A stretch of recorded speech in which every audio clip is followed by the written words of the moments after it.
Hello all, it's Shikha Dubey here. Today we will cover another set of 10 questions from paper 1, that is general paper. These questions are taken from past year papers along with current affairs. Before that, if you are targeting for UGC NET from commerce, management, HRM, education or economics, you can get enrolled for our paid courses and get online material from there. For registration, link is given in description box. And for further queries, you can call on this number. So, our first question is India has launched the GYAN scheme to boost the quality of country's higher education through international collaboration. What is the full form of GYAN? Your time starts now.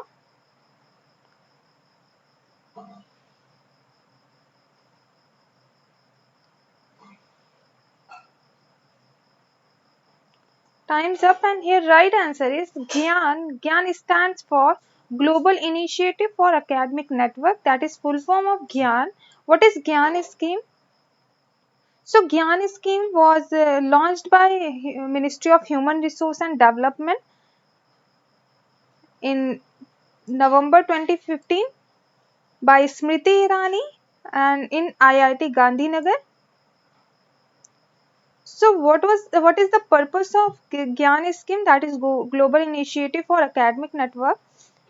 It aims at trapping the talent pools of scientists and entrepreneurs internationally to encourage their engagement with the institution of higher education in India. Basically, it is made for networking purpose, for academic network, so that foreign lecturers, foreign faculty can come in India and teach Indian students, so that they get exposure of things, they get exposure in knowledge too. So basically, foreign faculties invited as professor or guest lecturer for delivering short term lectures like just for one semester or two semester. Initially it was only included in IIT, IIM, Central University, ISC Bangalore, but now more than other universities and colleges have adopted GYAN agenda too. Like state universities have also adopted this agenda now. Moving to our next question, which of the following is not an objective of GYAN? Your time starts now.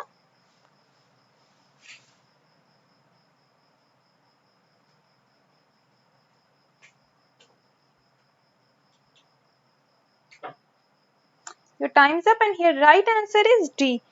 See, the objective of GYAN, as I have told you, first objective is to increase the footfalls of reputed international faculty in Indian academic institutes. It means GYAN scheme invite international faculties to come in India and teach our students, so that they get exposure in their knowledge and their skills too. Another objective says that provide the opportunity to our faculty to learn and share knowledge and teaching skill in cutting edge areas. It means like faculties from of India too can acquire some knowledge from other faculty, that are visiting faculty from other countries. Another objective says that to provide an opportunity to our students to seek knowledge and experience from a reputed international faculty. So these three are basic objective of GYAN scheme. But this fourth one, that is to give ranking to international institution, is not one of the objective of GYAN. It doesn't come under the agenda of GYAN, because to provide ranking is not a work of is not function of GYAN scheme. Provide ranking is function of NIRF, MHRD sometimes, and the like Times Higher Education Institute. Moving to our next question, that is third question. What is full form of NAAC? Your time starts now.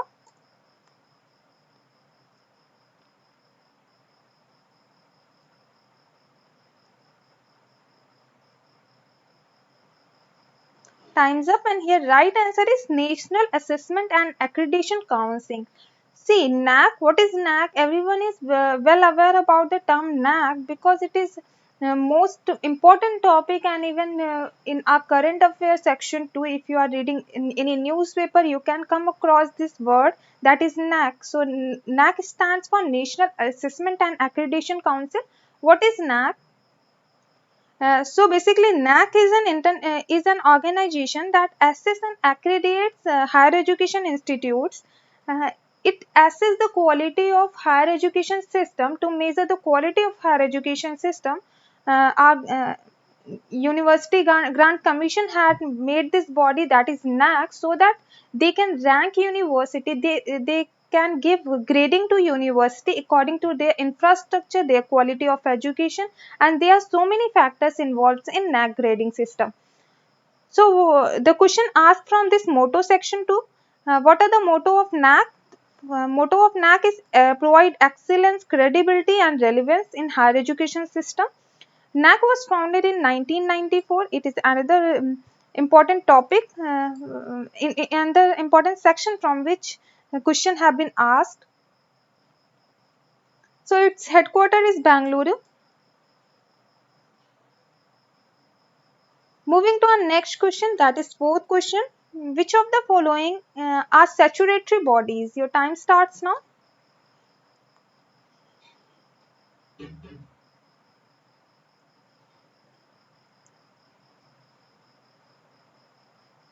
Time's up, and here right answer is B and C. C. What is statutory body?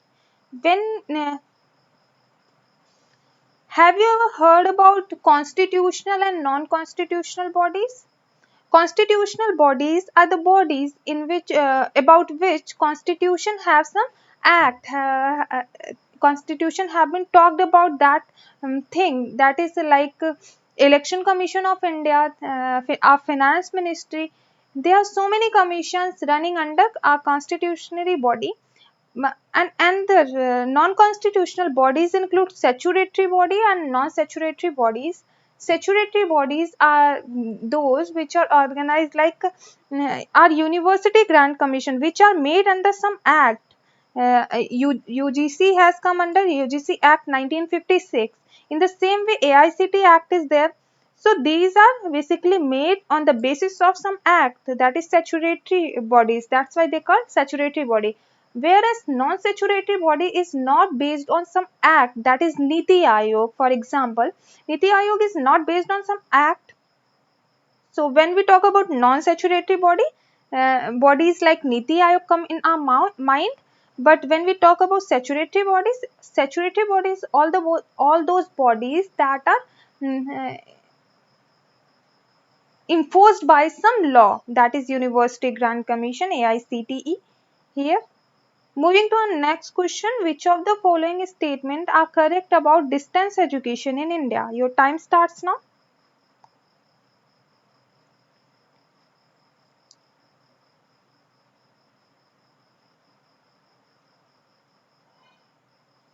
Time's up, and here right answer is A, B and D. C. What is distance education system? We all know distance education system. We are all well aware about this term. So what is distance education system? When you learn something just like IGNOU. IGNOU is an open university, and programs running under IGNOU can be learned from your home too. Like now in digital area, we are learning everything from our home. In the same way, that same concept is applied in digital distance education system. Although it is older concept, and distance education is not only based on digital mode only.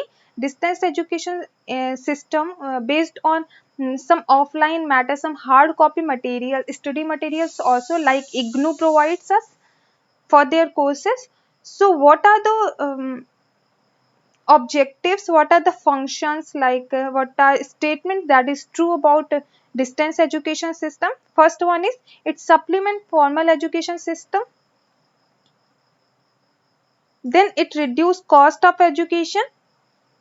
Then it replace the formal education system, which is not correct. See, it substitute formal education, that is right. It is a substitute of our education system. If somebody is not able to get admission for regular courses, they can get enrolled for our distance courses. That is true. Another statement, that is, it reduce cost of education. It is although true, because we see that for cost of regular courses are much more than cost of distance education system. So it reduce cost of education, that is also true. But third statement, it replace the formal education system, is not true, because formal education system cannot be replaced by digital education system. It is although there, both are supplementary bodies, both are running along with each other, so there is not replacement of each other. And next option is, it enhance the access to education. That is still correct option, because access to education, you can access it from anywhere. This through distance education system, it is easily accessible to everyone. So here right option is option C, that is A, B and D. Moving to our next question, that is sixth one. The University Grant Commission of India (UGC) is a statutory body set up by the Government of India in accordance to which act? Your time starts now.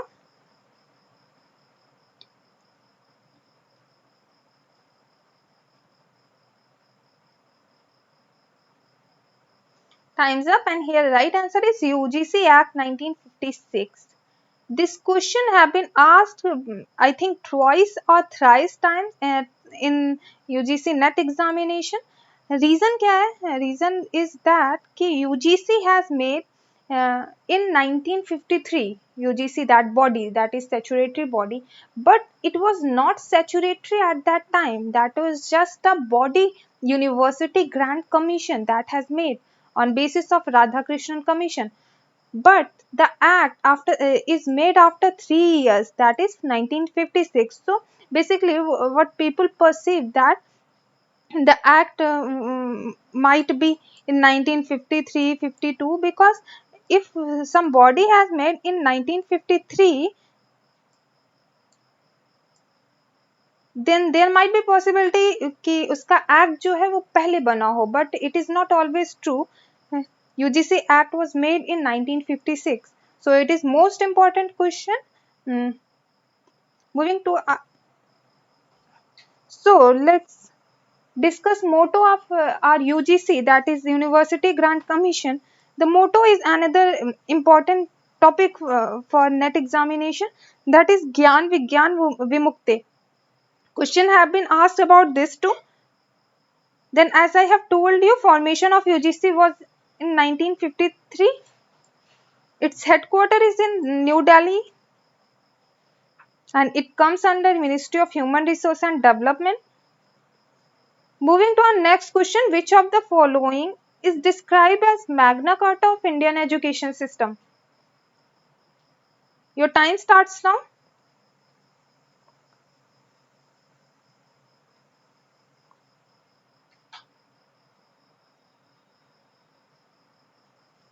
Time's up, and here right answer is Wood's Dispatch. Wood's Dispatch क्या है? Let me tell you. So, Sir Charles Wood, who was president of Board of Control in British India Company, he has dispatched a proposal to Governor Lord Dalhousie in 1854 on the basis for education in India. They have recommended something under Wood's dispatch. What are those recommendations? It's to spread education among common people. First recommendation is that education is not for centralized bodies, centralized people, centralized community. That should be easily accessible and for common people too. And next recommendation was, it should make vocationally efficient. When we talk about vocationally efficient, it means that it can provide vocational, like it can provide job for students too on the basis of that education. So our education should be based on that, those skills that can provide job near future. And after Wood's dispatch in 1854, Our three presidency universities was made. The first one is University of Calcutta, then Bombay, then Madras, which was top three universities in that time, because these three universities was only there. And another important question that have been asked in UGC NET examination is called Wood's Dispatch, is also called Magna Carta of Indian education system, because it totally changed our education system from conventional pattern to English education pattern. Our education system has totally changed to English education pattern. Another important um, commission was made for that. We will discuss it later. Moving to our eighth question. Special educational courses are controlled by, your time starts now.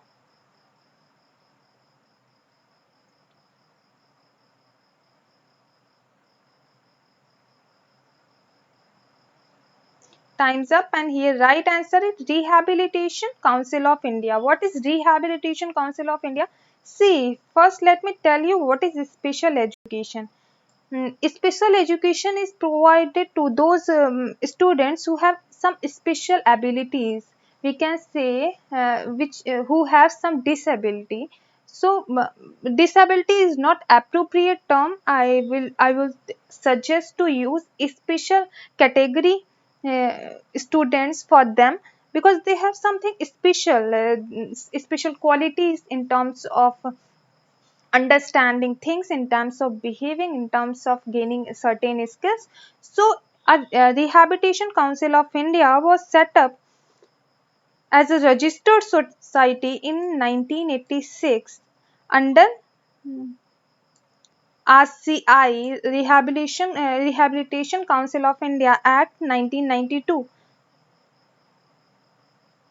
So, this body has made statutory body in 22 June 1993.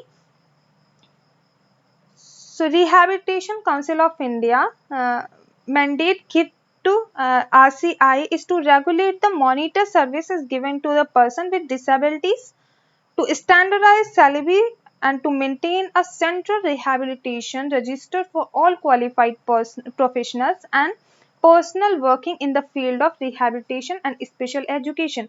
So it basically provide a facility to special eligibility, especially eligible students to gain knowledge in the same way normal people can gain.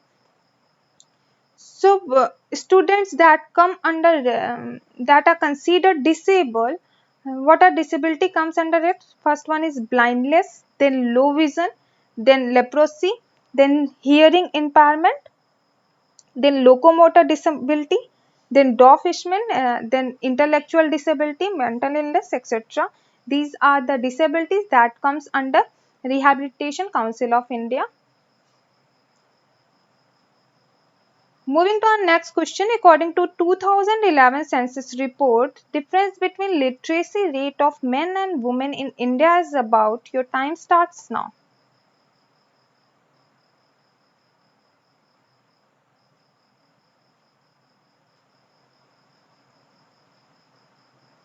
Time's up, and here right answer is 17%. It means if men are, suppose men's literacy is 50%,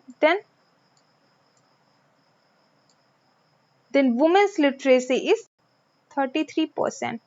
So this gap is there according to 2011 census report on literacy rate. Our next question, education fall under which category, which list? Your time starts now.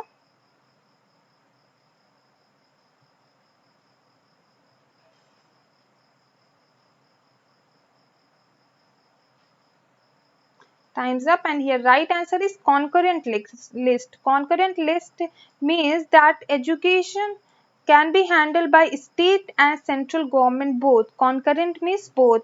State, that can be regulated by state and central government both. So these are 10 another MCQs that are taken from some current affairs section and from past year questions. That's all for today, guys. Stay healthy, stay safe.